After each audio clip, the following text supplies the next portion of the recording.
Now, for today's discussion, we have joining us Dr. Bong Young-shik from the Yonsei Institute for North Korean Studies. It's good to have you back on the show. Pleased to be here again.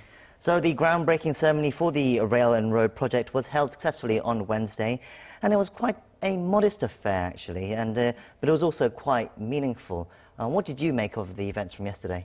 It's a very important symbolic event for Moon Jae-in government and the Kim Jong-un regime of North Korea, that both sides succeeded in keeping the mutual promise that they're going to have the groundbreaking ceremony for railway reconnection projects before the end of this calendar year, 2018. So it is a good start in terms of having ceremonial landmark for railway reconnection projects, but a lot more works lie ahead for both countries to actually get started with the project to get going.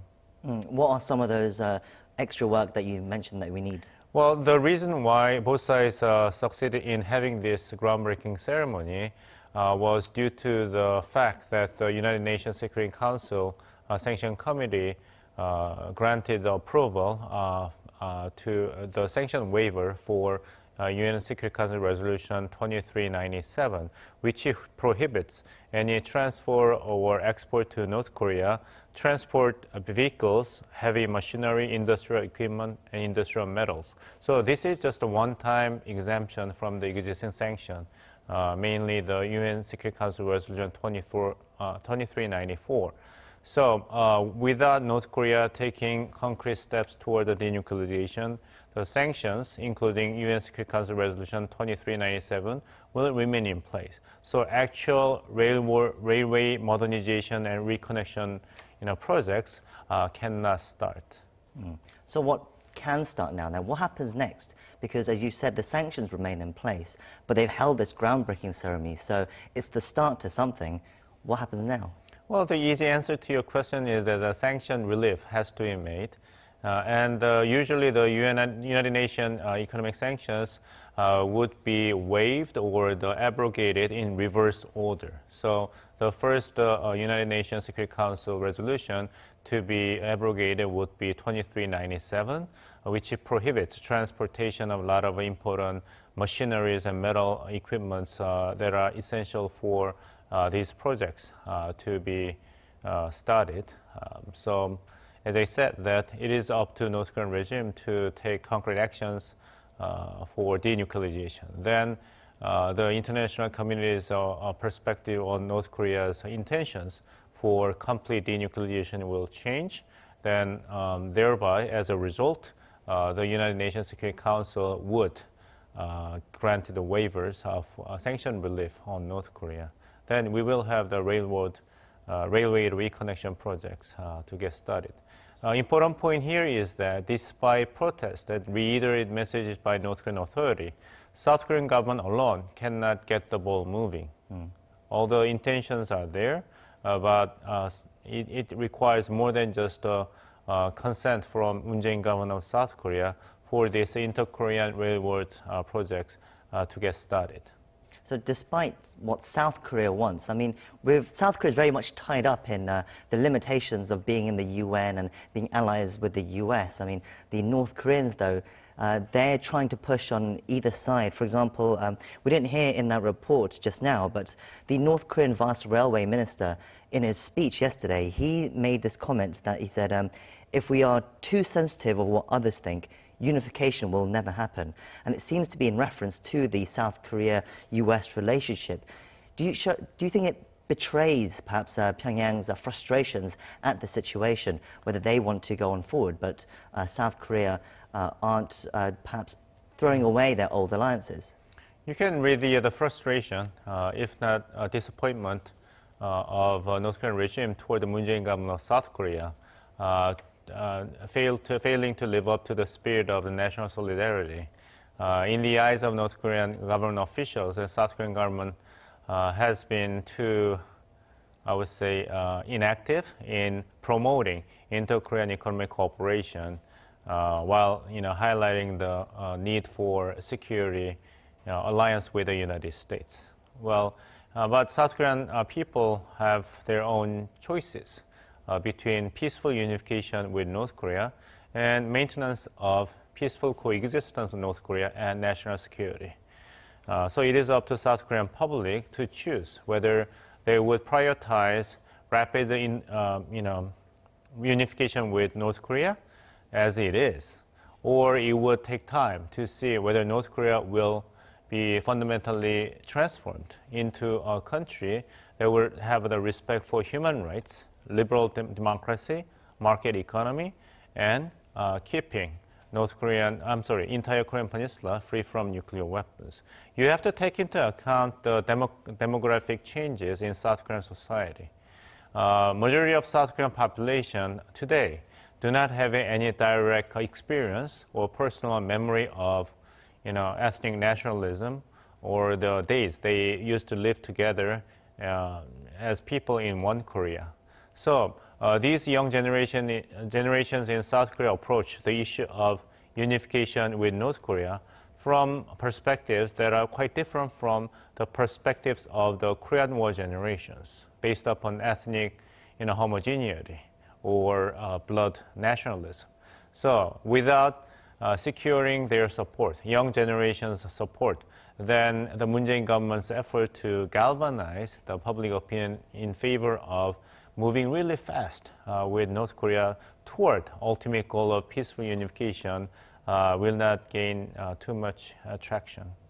So there's, yes, as we said, there's very little that they can actively go on from this groundbreaking ceremony, and perhaps that's also why the North Korean state media didn't really report on it in much depth. For example, there was only a very short and limited report just announcing that this ceremony had taken place and that which officials had come. But considering how this project could be, are you surprised by their reserved response to reporting this? No, this is just an appropriate response, report by the North Korean media, because unfortunately there are nothing so big, nothing so substantial to be reported by North Korean media. It is just a ceremony. It's a groundbreaking ceremony. It doesn't mean that the railroad reconnection projects has already gotten started.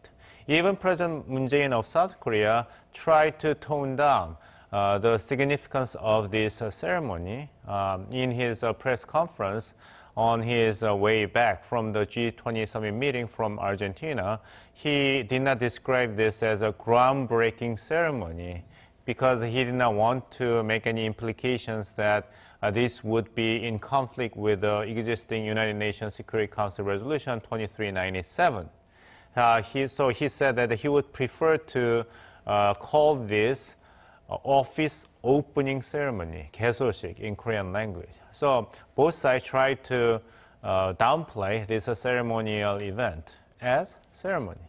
But then, as we said, so as long as the sanctions are in place, nothing can move ahead. But then, is there any chance that you think Washington would be able to, willing to have any leeway on these kinds of sanctions? We might have got a hint recently, because when Stephen Biegun came to South Korea, he announced that the Washington was reviewing its humanitarian policies towards North Korea.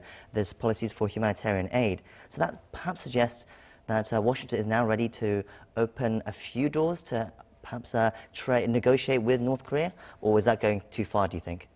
Well, I mean, it depends whether the doors are numerous enough and large enough in the eyes of North Korean officials to respond positively to these actions taken by the Trump administration. Humanitarian assistance, if resumed, would provide North Korea with about $8 million worth of assistance, which is substantial as a humanitarian assistance, but extremely small compared to the magnitude of the sanction reliefs that North Korean government is expecting to come about from the United States.